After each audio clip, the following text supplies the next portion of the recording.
Thank you, Barkley. Good evening, guys. Steve Lee, alcoholic. Man, it's a treat to be here with you guys. I mean, but I got to tell you, as Scott said, it really feels daunting. I was kidding with Olaf earlier. You know, I was in Toronto about last month about this time and spoke at a conference there, and somebody asked me if I was nervous, and I said, no, there's only about 2,500 people there, and I said, no, I'm really not. I said, because I'm getting on a plane and leaving the country in the morning, right? But I can't run away from this talk, I can't run away from being with you guys this weekend, but I know I don't have to. See, I know it's a safe place to be for me. And I hope that while I've only got one story to tell, different parts of that story seem to be emphasized at different times and with different people. And even as Scott was saying that earlier, that he hoped that his story hadn't changed, and I know exactly what he meant. I certainly don't want that sobriety date to change, but I discover over time that actually what it used to be like in my story has changed dramatically, right? I see it differently, and I experience it differently, and hopefully more accurately and more clearly. So it is ever evolving for me. I have been, it's been very reflective time for me to get ready to come out here and be with you guys. And I've come to this conference. I asked Tim to put one of these old pictures up. This picture is, I think, Scott, correct me, but I think it's probably 1999, maybe 2000. That's before the usual suspects moved out to this location. We were then 15 guys meeting. It evolved from that camp out and a couple of other iterations to when I rolled in, was out at a retreat house up in Center Hill Lake called the Wind in the Trees. And for those of you who can't spot it yet, that's me in those light blue jeans and black shirt and beard in the front row. And those men and that weekend were seminal in part of my recovery. I had moved back to Nashville after I was probably 10 years sober going on that retreat. We'd moved back here to Nashville at 8 years sober when I was in 1997, and I got an invitation to go. And I didn't know much about what that was going to be, like some of you who might be here for the first time didn't know what this was going to be.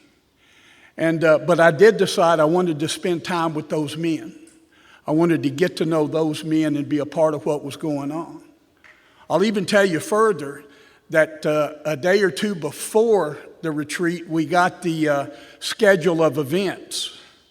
And there was a deal Saturday night that made me terribly uncomfortable. And I nearly didn't go.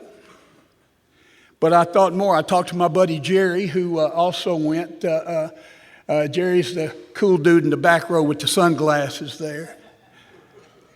And we made all the sophomoric jokes.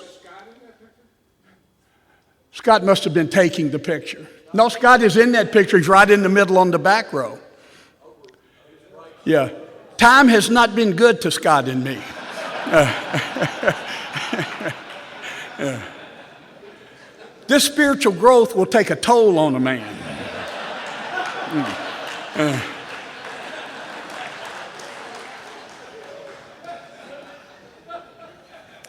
But I called Jerry, and we made all the sophomoric jokes guys like me and Jerry would make about what that particular deal was going to be, and we're about to talk ourselves out of not going, and we both said, what the heck, man? He says, I want to be, that won't kill me. I want to be a part of what's going on. I will do something that makes me a little self-conscious, a little uncomfortable, to be with the men that are going to be there and to see where this takes me. I wanted to be a part of what was going on in AA generally and with some of the men that I was meeting and having the chance to be a part of. And that has continued up through tonight. So it was a real treat to be included there. I did do the exercise, by the way. I didn't like it. I was uncomfortable, and I'm here, whatever this is, 30 years later or 20 years later. It's all good. Scott, what a great talk Scott gave, and I... Yeah. Well, look, to be fair, I don't want you to use up all of my time giving Scott applause, but I acknowledged him. That's enough.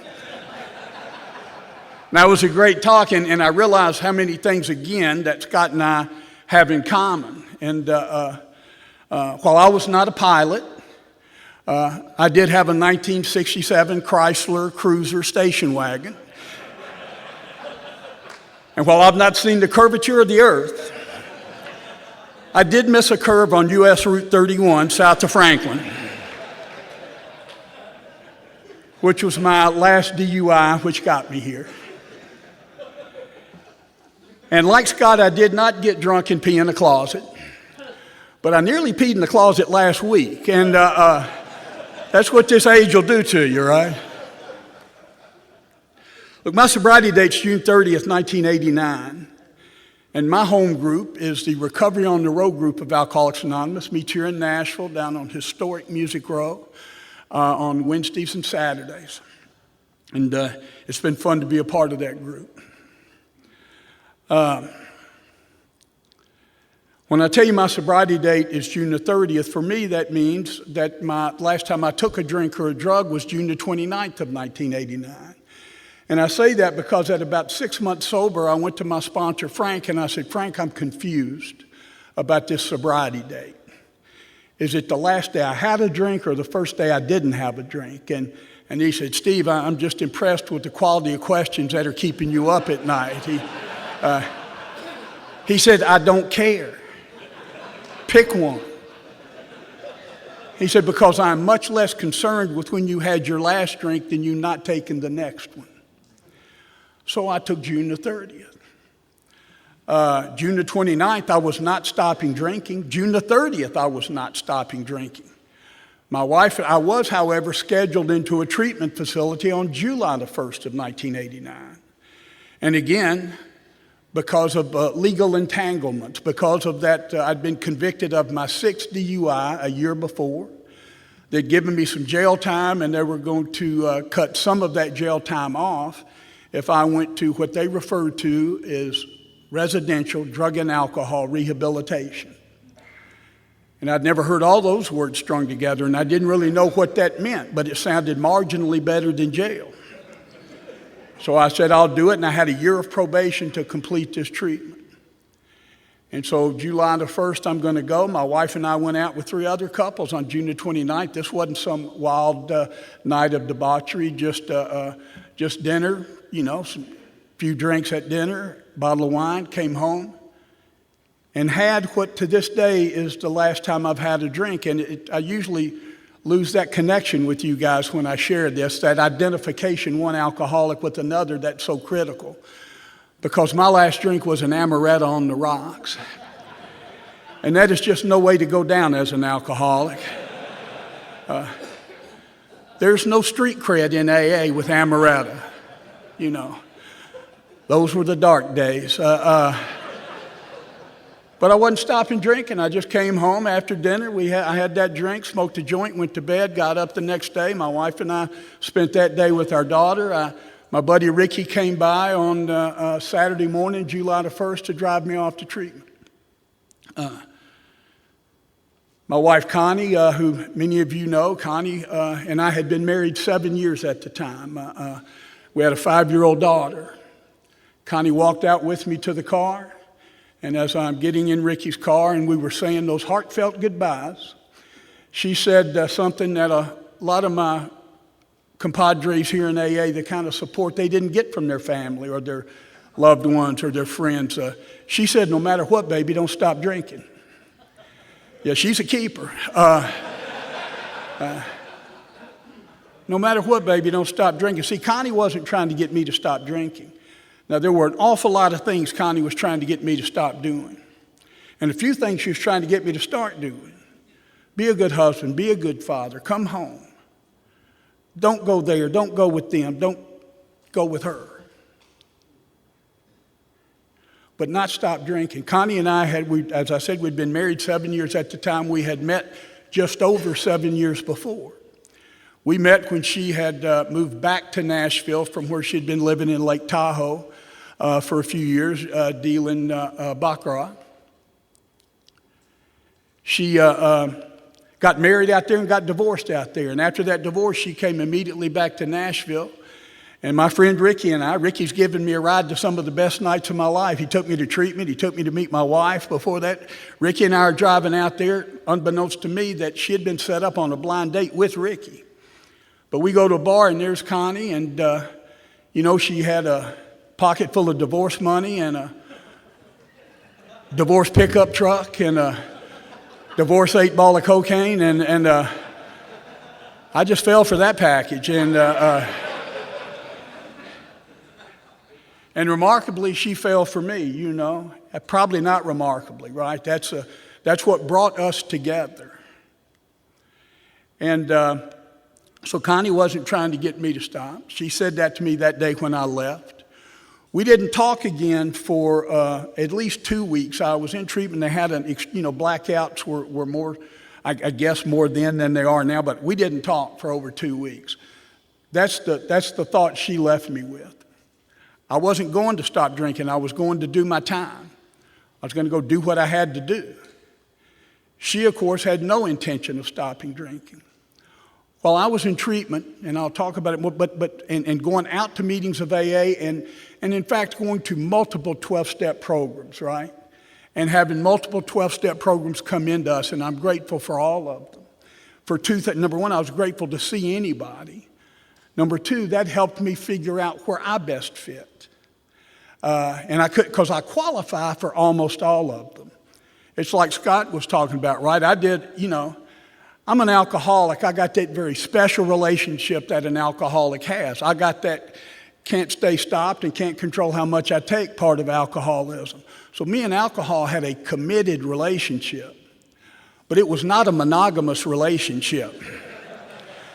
We invited other people to the party. So that was all in play, right? But man, I'm alcoholic.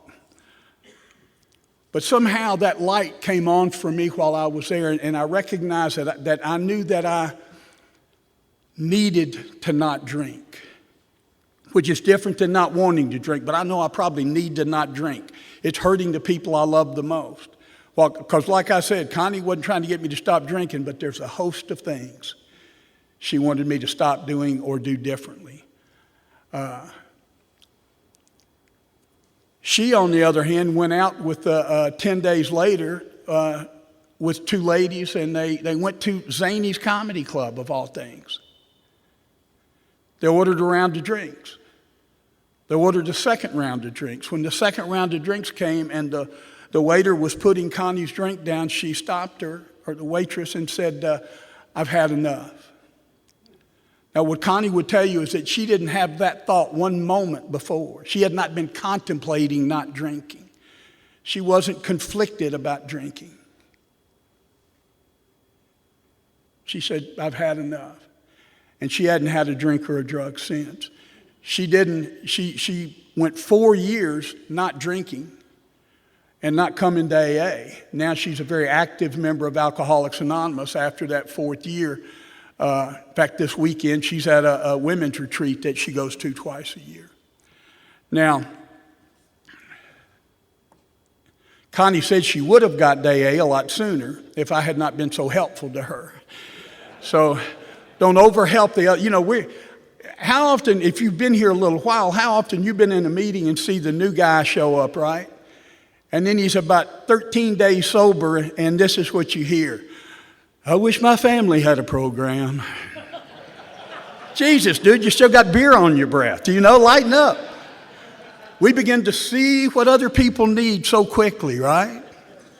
That certainly was true of me. I'd come home and tell her what I said, boy, you should have heard the speaker tonight. I got turned on right away by listening to you guys. I really did. I didn't know what AA was going to look like really for me, but I was just... I was connected, and maybe that's that language of the heart. Maybe it wasn't information, right? Because I'd say, you should have heard the speaker tonight. She'd go, well, what do you say? And I'd go, I don't know. But I feel better for him having said it. I can't tell you now there was tons of information. But what was happening was I was having an experience. I was having that identification, perhaps in ways I didn't even recognize or realize at the time.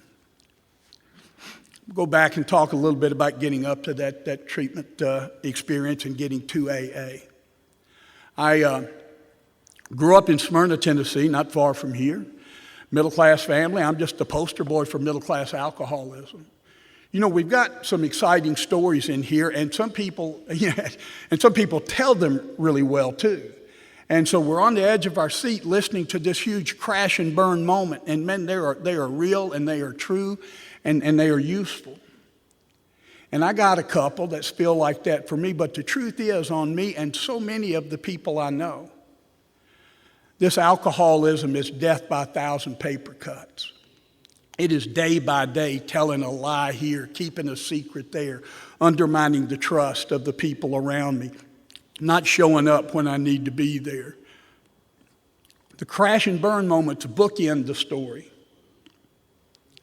But those day-to-day moments are what I look back on and realize how that was just sucking the life out of me in ways that I couldn't articulate at the time. You know, Dr. Bob talks about the fact, or it says about Dr. Bob in the big book, that he was painfully aware of feeling somehow abnormal, for he did not yet fully understand what it meant to be alcoholic. And I will tell you that I showed up with you guys, and long before I got here, I was painfully aware of feeling somehow abnormal. But I didn't know that had anything to do with alcoholism. I didn't know that had anything to do with the problems I had drinking. I showed up at AA with alcohol-related problems. That's what I said the first little group I was in when people were going around the room introducing themselves. I'm, Bill, I'm an alcoholic. I'm Ben, I'm an alcoholic. I'm Bob, I'm an alcoholic. I'm Sally, I'm an alcoholic and an addict. I thought, that's impressive. And then it's getting to me, and I don't know what I'm going to say because I'm not ready to be alcoholic. I didn't know what an alcoholic was, as you guys were going to talk about it, but I did know enough to know that if I said out loud I'm alcoholic, somebody's going to suggest I'm not drink anything at all. And that's an overcorrection to my problem. So I said, I'm Steve, I'm a problem drinker. And they said, that's fine. And see, I think it's important for me to remember, now that I've been here a while, to let somebody walk through the door and find their place. Give people some room. We don't show up knowing how to play the game. So I don't care what you say you are when you get here if you want to be here. And then we can go have a cup of coffee and talk about stuff. That's one of the lost arts in AA, the cup of coffee, and I'm one of the guys who's lost it. I'm one of the hustle home after a meeting guys now. A guy asked me to sponsor him a couple of weeks ago. And I said, do you have a car? Yeah. Because if you don't have a car, this is going to be terribly inconvenient for me.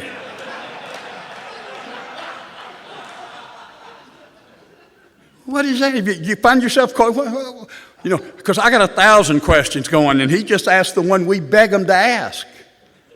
Get somebody to sponsor you. And I go, well, how inconvenient is this going to be? What part of town do you live in? Are you familiar with mass transit? I'm joking, but I'm not joking. I got to ask that stuff of me. I grew up there in Smyrna, middle-class family, a good kid, went where I said I was going to go. I hung out with who I said I was going to hang out with, and I came home when I said I was going to come home. Not because I wanted to, but because I was afraid to color outside the lines. I'm a guy that played by the rules and desperately didn't want to play by the rules and loved looking at the guys who weren't playing by the rules. But I played by the rules all the way up through high school. I went where the action was, right? I'm around people doing all the stuff that we were doing. And I didn't find it that hard not to do it. I didn't drink and I didn't drug in high school. but it was all around me. You know, the book says if a mere code of morals or philosophy of living were sufficient, we would have recovered a long time ago. And I will tell you that my code of morals and my philosophy of living were sufficient. Right up until the moment they were no longer sufficient. And that kind of coincided with me taking a drink. Now, I'd had a drink of Daddy's beer, you know, and my mom was, you know, and fixed that martini for him, and have 2 martinis ready when he got home on a Friday night after being out traveling all week, as he did, being a salesman. And he'd give me a sip of that, you know, and laugh when I'm 10, 11, 12. And then when I'm 14, 15, I get the grown-up kind of sip of it, right? But I never drank with purpose. I never longed to drink. But finally, I'm out with a couple of buddies, freshmen in college, and they're passing around a bottle of Boone's Farm wine, and that got back to me, and it was sweet enough for me to drink it. Because I wasn't a guy who I wasn't going to do well at drinking something that didn't taste good to me initially. I needed, you know, Amaretto and Boone's Farm, right? You sort of got me pegged, right? I wouldn't put that Boone's Farm on my pancakes now. They were so sweet. But I knocked it back, and I had a wonderful experience. You know, we all talk about our own experience, but it was, you know, I had a good time. It was freeing, and I blacked out. I'm a blackout drinker. It doesn't require much for me to black out. I don't think it's a requirement to be alcoholic. I don't think not blacking out gives you a pass. I just know I'm a blackout drinker. And I blacked out probably 50% of the time I drank, because it apparently didn't require even that much for me to black out. And I love the comedian Dave Attell said he was a blackout drinker, or he liked to call it time travel. And that's what it felt like to me, right? You ever go, whoa, how did I get here in the future, and what has been going on? And you don't ask people. You read their faces. You go through that day like a forensic detective, you know, looking for clues. And then you got that one buddy, right, that you can call and go, man, you know, what about last night? He goes, oh, Steve, man, even you don't want to know.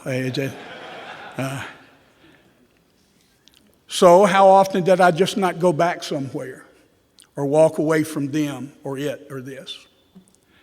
I started drinking, you know, I don't know if I drank alcoholically from that moment on. I don't know if I was alcoholic before I took the drink or right after it, or at what point I became alcoholic. I don't enter into that debate because I can't tell. Because I don't know if I drank alcoholically from that moment on, because I drank so enthusiastically from that moment on.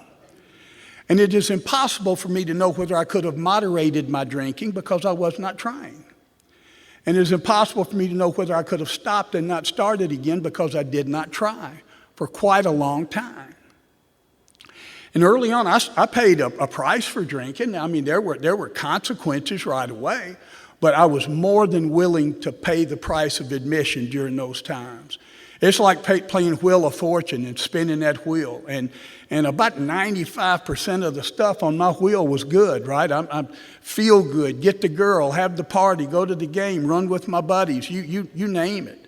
Or some version of what A Vision for You says most normal drinkers get. Conviviality, joyous intimacy with friends, colorful imagination, relief from care, from care and boredom, and worry. And a feeling that life is good. And then a couple of places on the wheel was, you're gonna embarrass yourself at a party, or you're gonna forget to pick up your date, or you're gonna forget to bring her home. But that's okay, man. I'm a kid in college. That's what we're doing. I couldn't see it differently than the people around me. My alcoholic life seemed the only normal one. What's amazing is in this progressive illness of alcoholism I have continued to progress. A lot of the people that I was drinking with did not progress at the rate I was. They weren't necessarily alcoholic. They were beginning to show some responsibility in their life to grow up, to move on, and yet I am still on this downward curve. And somebody's playing with my wheel. And now when I spin the wheel, there's DUI. There's head-on collision going down the interstate. There's being drunk at the hospital when your daughter's born. There's infidelities in your marriage. There's stealing time and money from a family business. There's betraying the trust of those closest to you. And once in a while, I'm having a good time. But the price is getting out of proportion. But I keep trying not to stop drinking. I keep trying to do better, which seems like the right thing to do because I don't understand alcoholism. So I'm going to spend a lot of time not trying to stop drinking, but trying to not let that happen again, whatever that is. I won't do that again. But I didn't seem to be able to do that, and I didn't understand why. You know, there's a line back into the employer. And I often kid, I know I'm in here with a dedicated group of AAs, but you got to be all in to read all the way to the employer. That chapter's not dog-eared, okay? Oh, you're all about page 63, right? Yeah. But that line back in there goes, when dealing with an alcoholic, there may be a natural annoyance that someone could be so weak, stupid, and irresponsible. It says, this is true even when you understand the malady better. So 2 points I want to make on that. Number one, back then I thought I was weak, stupid, and irresponsible. To the untrained eye, alcoholism looks weak, stupid, and irresponsible. It looks like if you cared enough, you wouldn't do that. If you loved me enough, you wouldn't do that. If you didn't want to go to jail, you wouldn't do that. If you cared about your daughter, you wouldn't do that. It looks like good intentions, firm resolve, and an important reason would be sufficient. Because I don't understand the nature of my relationship with alcohol, with that powerlessness, that physical aspect of it, that once I drink it, I'm unpredictable. And it was made all the more baffling by those times that it went seemingly okay. So I keep trying to think I can pull it off. So I'm not trying to stop drinking. I'm trying to figure out how to drink and get everything alcohol does for me without suffering and hurting the people based on what alcohol began to do to me. And I don't know, I can't make that shift until I get to you. And it was huge news when you guys shared with me that description that Scott referenced earlier and that I already talked about, that if, when you honestly want to, you can't stop entirely, or when drinking, you have little control of the amount you take, you're probably alcoholic. When Bill and when Silkworth talked about that phenomenon of craving, how cool is the language that we have to talk about our alcoholism? I mean, you gave me voice to talk about something I couldn't articulate before I got here. Phenomenon of craving. Were you ever out at the bar and after about your second or third drink, nudge the guy next to you, go, I don't know about you, pal, but that phenomenon of craving's kicking in on me. Whoa, lack of power is my dilemma. No, like Scott, I just thought I changed my mind. I didn't understand the nature of what was happening until I got captured and heard you guys talking about it and not telling me what my problem was. It was talking to me about your problem and then ultimately your solution. And I'm still here tonight to hear about the solution and the problem. I still need to hear both.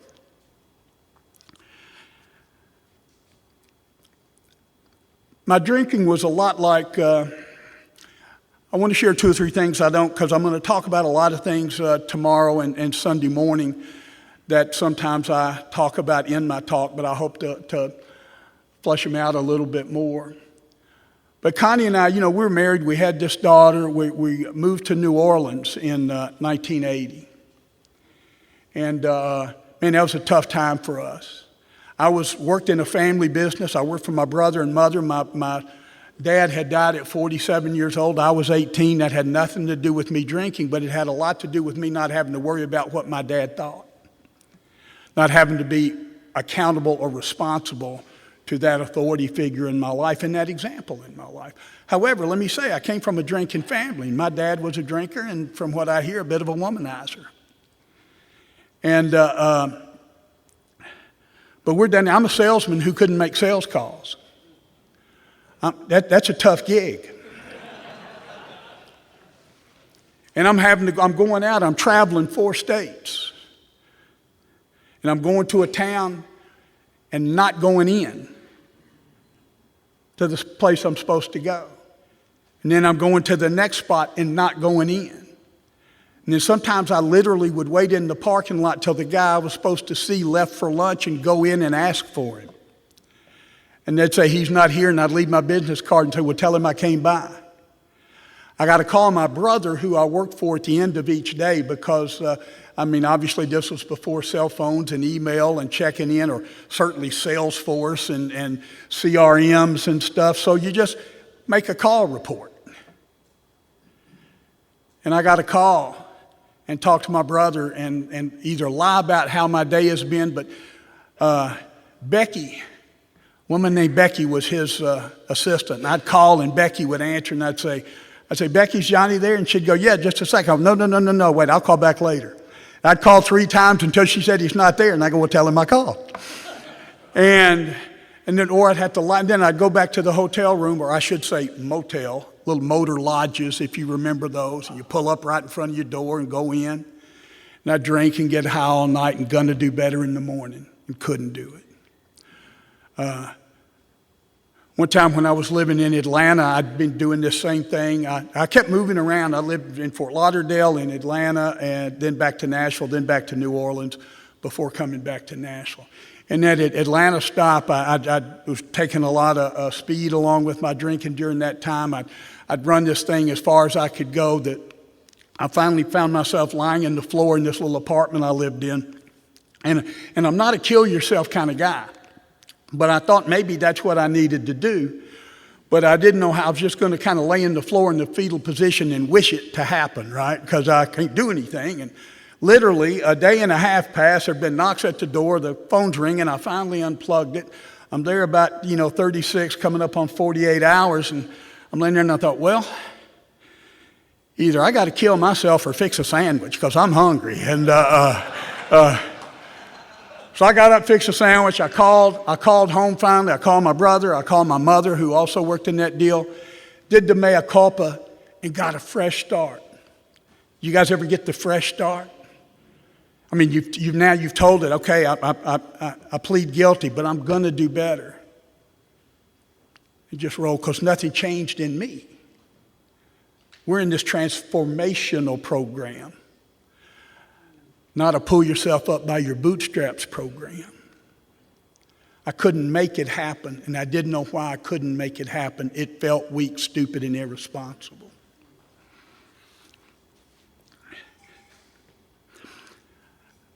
I got out of the treatment center. I did like I said, I totaled 6 cars. When I was still living there in Atlanta, this was just before the I'm going to kill myself weekend, right? I'm at a bar one afternoon drinking kamikaze shooters and taking Tuanols, and I say that just so you don't think Boone's Farm and Amaretta's all I had. And I went east in the westbound lane of I-285 on the perimeter of Atlanta and just disoriented, hit a car head on. It sent people to the hospital. It sent me to the Cobb County Jail. I came to in that jail. I vomited on myself and urinated on myself, or I hope I did, because somebody did. And so that's how I came to in that drunk tank. But in all honesty, that morning, I had never been more afraid of the consequences that awaited me legally, personally, professionally. I'd never been more ashamed of what I'd done and the people I'd harmed. I didn't yet know the extent of the injuries. They turned out not to be fatal or critical, certainly. I'd never been more afraid of what was in front of me legally because of that. And I'd never been more certain that I'll never drink again. And 10 days later, I'm driving down the road, smoking a joint, drinking a bottle of wine, thinking, I nearly overreacted to that. And it didn't feel crazy. See, that's the thing about it. I didn't feel nuts about that. I got that. I was strangely insane, right? What's the back of our shirt say this weekend? Where alcohol was concerned, we had been strangely insane. The description of insanity I'm drawn to in the book is after Jim pours the whiskey in his milk. And that's not what's crazy. That's poor taste, but that's not crazy. What's crazy is just before that it says he knew that a drink meant a trip back to the asylum, the loss of his family, loss of his job. And the book says, whatever the precise definition may be, what can this lack of proportion and the ability to think straight be called but insanity? Whatever the DSM-5 says, right? Whatever the psychiatrists say, whatever the therapists say, whatever that definition is, what can this lack of proportion? And I realize that I have gone through life drunk and sober, responding disproportionately to the event I'm responding to. Sometimes I over-respond, sometimes I under-respond. Sometimes I don't recognize the pain and hurt and discomfort I'm causing my wife and my daughter with a quick, sarcastic quip, only to find out later how much that hurt. Sometimes I over-respond to the smallest slight by one of you. Now, one of you guys could close your eyes like Darren for about 5 minutes during this talk, and I could quietly hate you for a lifetime.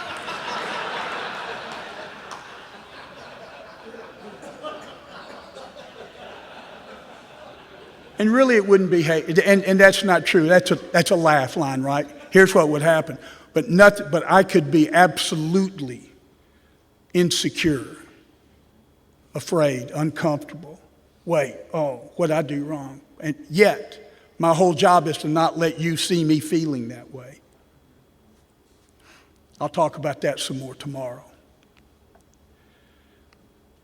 I came out of that treatment center and went immediately, got connected in AA, going to meetings. I'm a meeting goer, but I'm a guy that's going. I sometimes forget to tell this story. I wanted to tell it tonight, even a little out of sequence. But I went to meetings and went home. And I'm loving the meetings. But it was, July is when I came in, right? August is when I started going to meetings. The weekend after Thanksgiving, I'm at a Saturday morning meeting down at 202, back in the sunroom, packed. I get there early for a change. And there's this chatter, the same kind of chatter that's been going on in here between meetings. And it dawns on me, these people are talking to each other between meetings. That was novel to me, that you were actually building relationships. And at the end of the meeting, a guy said, we're all going to Shoney's to have lunch. Who wants to go? Like, everybody's welcome. And I desperately wanted to go. I was 6 months sober now, right? Close to 6. I can't do the public school math.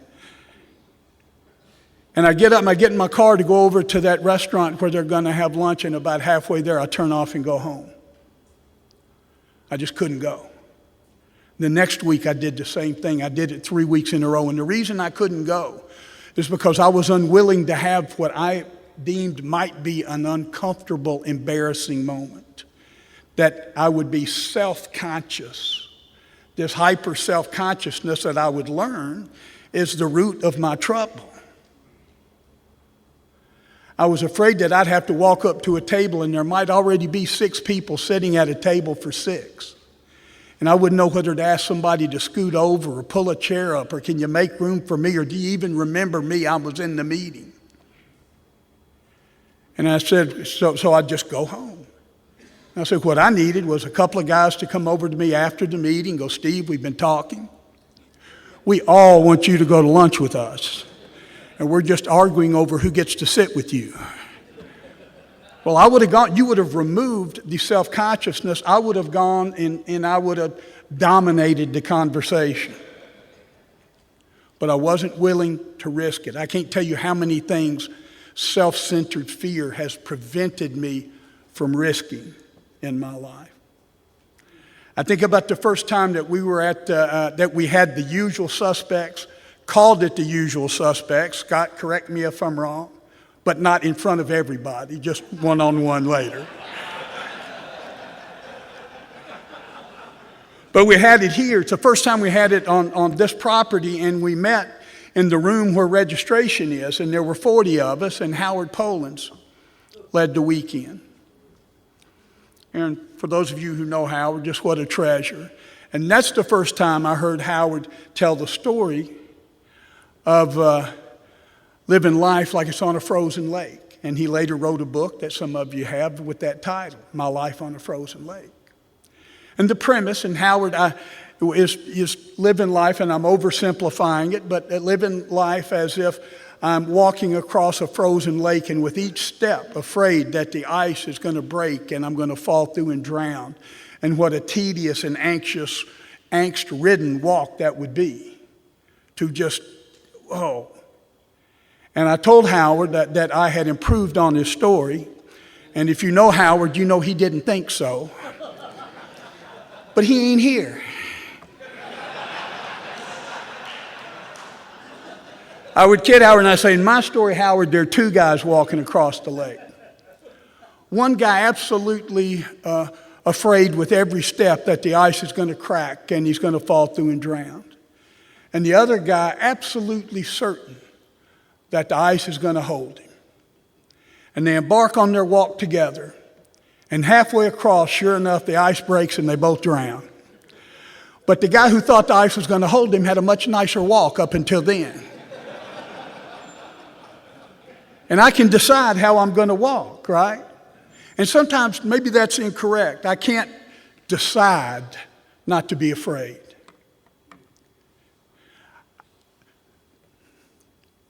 I stack experiences, yours and mine, that tell me it's going to be okay. In fact, it already is okay. I'm 70 years old. I'm 34 years sober. There have been at least 15 or 20 times during that period that something might happen that I absolutely cannot handle if it does. Yet here I am. I credit Scott with the line, I'm living in the future I was afraid of. Staying in the day is critical. And that's not Pollyanna, you know. Look, when I pull out on I-40 Sunday to go home, I'm gonna look. I'm gonna look for the oncoming traffic, right? I'm not gonna go, well, let go and let God. We'll see if it's my time or not. But if I can't get out on that interstate, that's an unnatural, unreasonable fear that is imprisoning my life. And you guys you are modeled for me, you have shared with me, and me back with you, that's going to be okay. At 10 years sober, I went bankrupt. You know, the day that I went to jail for that DUI, there was nothing in the world I was more afraid of that day than going to jail. I don't have the skill sets for jail. I'm not a tough guy. Flash forward 10 years, well, at about 8 years, the thing I was most afraid of was being broke, losing our money, or outspending my earnings might be a more accurate appraisal. Being irresponsible, and it was happening. So Connie and I, we're rocketing toward bankruptcy. For 2 years, you don't go bankrupt overnight. It takes a little while. For 2 years, I'm taking calls. I'm talking to creditors who were pretty aggressive, right? They'd handed them over to collections, pretty aggressive. I had a knot in my stomach. I'm waking up again at 3 and 4 in the morning, which I hadn't done when I was sober. My head spinning, afraid to go out into the day, afraid of what it was going to be to go broke. And I wasn't afraid of living on the street. I was afraid of having to move from this house to this house, from this car to this car, from these clothes to those clothes. I thought we might actually have to move into an apartment, and we're cul-de-sac people. Now, laugh at me if you want. What I'm telling you is the way it felt in here, right?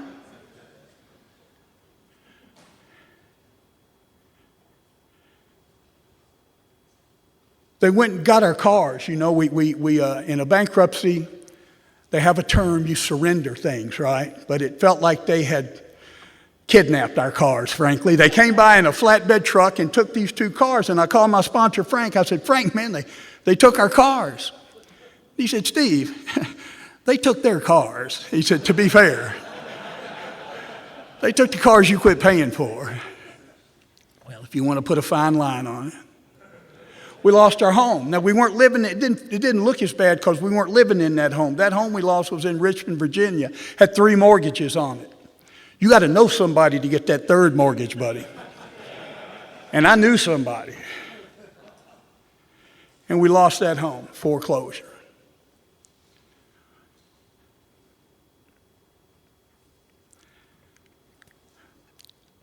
My sponsor, Joe Sullivan, when I lived in Richmond, Virginia, Joe, I'm telling stories now again that are out of sequence, and I sometimes say my story's like a Quentin Tarantino movie. There's just no time and space continuum, you know, because I'm going to stop at 7:45 whether I'm done or not, and I'll pick back up in the morning or say something. But one of the things Joe said to me, I was sober just long enough to now, about 3 years sober at this point, living in Richmond, Virginia, to debate a little bit about the book, right? And I'm seeing where it says some of us tried to hold on to our old ideas and the result was nil till we let go absolutely. And I said, Joe, that implies I never had a good idea before I got to AA. It implies everything I did before getting to AA was somehow wrong. And I said, I showed up here, with some good ideas. And he said, Steve, that's not what it means, at least to him. And he said, and I'm sure you've got some good ideas. He said, none of us have heard one yet, but we're certain you've got one. He said, but what that means is that are you willing to set your ideas down? It doesn't mean that your ideas are all bad. It doesn't mean they're without merit. It doesn't mean they're without worth. He said, the problem is you don't have the discernment to tell the good ideas from the bad ideas. They are commingling. He said, you don't have the spiritual discernment. He said, so what we're asking you to do is as you go through these steps to just put them all down. The good ones will find their way back. The truth will find its way back. You don't have to throw them away. Let them go. And he said, the first old idea you need to let go of is the idea that you think you know what just happened. And I bring that up around this bankruptcy. During that couple of years, when money's tight, pressure ratchets up in a home. Certainly did in ours. Connie was afraid and mad. I was mad that she was mad. I was afraid. We argued. We finally had that argument you can't pretend you didn't have. We said things you can't pretend you didn't say. And I said, this is too hard, that either we're going to find a way to do this together or we need to do it separately. And she tells it a little different. I'm telling you my experience. The facts might be questionable. And I got in that marriage in a way that I didn't know I wasn't in it. I got all in that partnership in a way that I hadn't been. And it totally changed our relationship and certainly my relationship with her. So the point I would make, because Joe said you got to give up the idea you think you know what just happened. You're going to want to call it good or bad, right or wrong, should or shouldn't, fair or unfair. He said, but really, you might later look back and see where it tilted your life in a direction that you didn't have the courage and wisdom to choose for yourself. I will tell you that bankruptcy changed my marriage. So were we undergoing bankruptcy or are we doing relationship counseling?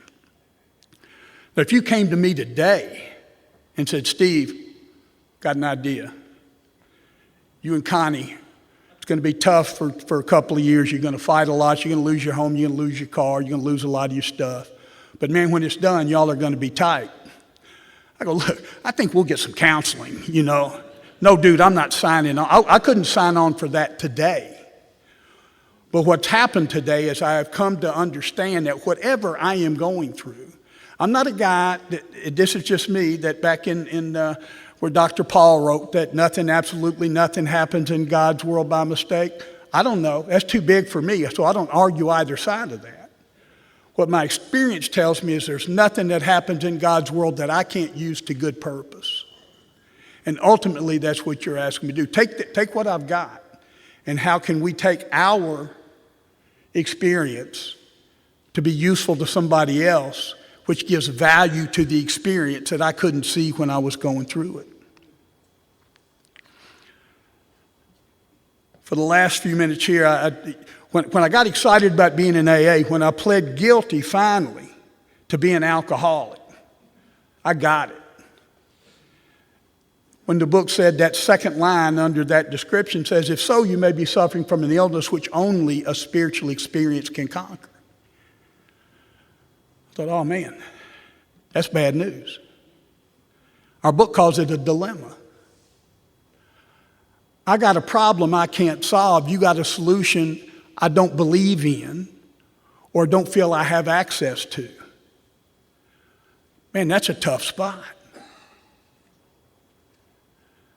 I'd gone through my big book, my first year sober. I wouldn't get in the circle and say the Lord's Prayer. I'd back away, and I don't know what that was. A lot of that was a look at me moment, I'm sure, looking back. But in the moment, it felt being true to me.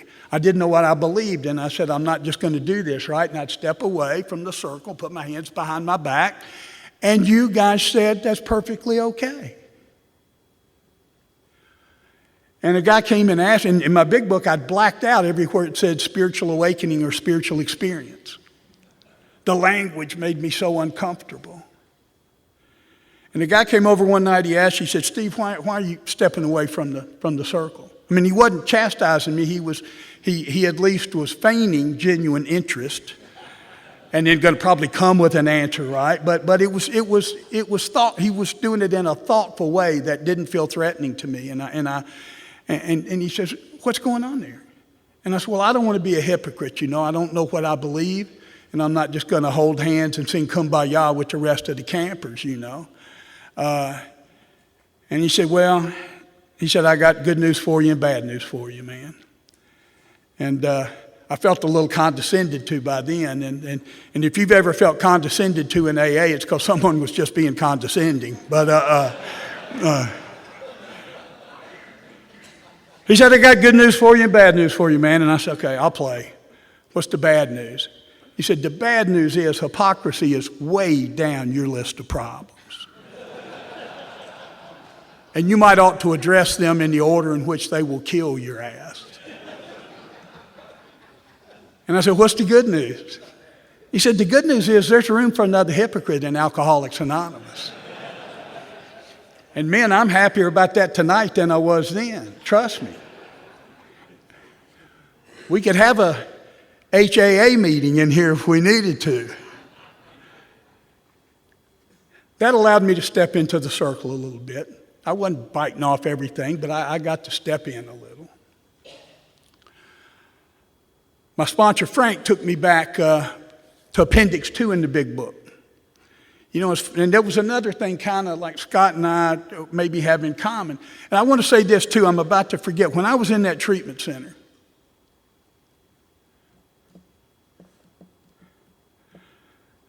Scott came in and had a conversation with me while I was there. He was my brother's next door neighbor. I don't know if we had met before then. Scott, I'm sure, was over there doing something from a 12-step perspective, but we ended up sitting in that little dining hall having a conversation. And from then till today, Scott has encouraged and championed me in a lot of ways in AA, and I'm grateful for that, and I'm grateful to get a chance to say it from here.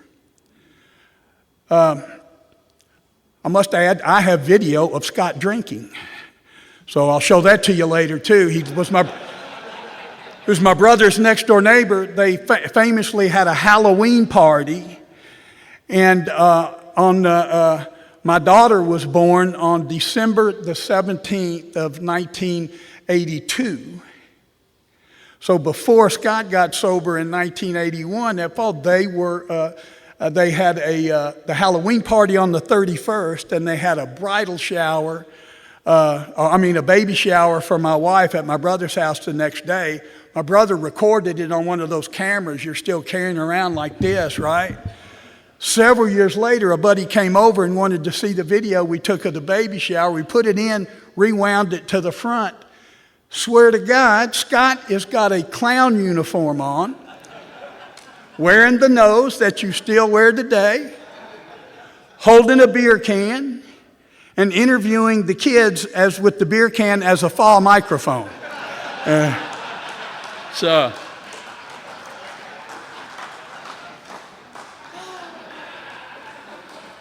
So things can change. And I mean, all of that, those memories flood us when we're at events like this and with people that we're with and that we got history with. That's important. That's a big deal. Anyway, I'm struggling with that higher power thing. Frank took me back to the back of the book, and there was language that I found more comfortable. He talked about a personality change sufficient to bring about recovery. He talked about a profound alteration in my reaction to life, that I could substitute those for spiritual experience and spiritual awakening, because Frank said, Steve, I don't care what you call it. I want you to have it. You're hung up on language, and I want you to have an experience. And the beauty of Alcoholics Anonymous is once you have the experience, it's your experience. Then you get to talk about it and share that news using whatever language you want. There was a guy named Mo Holleran that was a part of that group that welcomed me in when I came back to Nashville in the late 90s. A few men here still remember Mo. He passed away in 2003. Mo he's the guy that, when you were new and you go to your meeting, and I know you guys all had one and probably still have one. When you're sitting in that meeting and that guy walks in and you go, man, I'm glad he's here. Man, I'm glad. That just makes me, I didn't even know Mo at first, but I hoped he would be at that meeting, right? Because it just felt like everything was going to be okay. And Mo always used a verse to a poem when he gave talks. And I didn't realize until years later that Mo did do a lot of talking from behind the podium around the Southeast during his years. He had quit by the time I met him. He was caretaking for his wife a lot of those last years who had Alzheimer's. But he would end with the verse to this poem. And he came down with cancer in 2003, and he was moving, deteriorating pretty quickly. And my buddy Jerry and I, who again's up in that picture, we took him to breakfast in October, and we knew it was going to be the last time probably we'd be together. And I said, Mo, would you mind if when I get a chance to share my story, I end with the verse to that poem, because it's been so helpful to me. And in the truest sense of Alcoholics Anonymous, it will help me pass on what you passed on to me. And Mo said he was a little embarrassed. And he said, oh, Steve, he said, if you think it'll help another drunk. Because see, that's what Mo was about. He was as good AA member as I ever met. In fact, he loved alcoholics more than anybody I've ever met, drunk or sober. And I've been that guy, and maybe you have, but I sure have, at the meeting when the perennial slipper comes back in and I look away not to make eye contact, or I act busy on this night hoping he doesn't come back over to me. And look up and Mo is already over there giving him a hug, giving him a kiss, because Mo was a kisser, and saying, we love you, man, we're glad you're back. Come over here and sit next to me. And that's the kind of AA member I'd like to be. But from that day till this, I've never told a version of this story that I didn't end with that poem.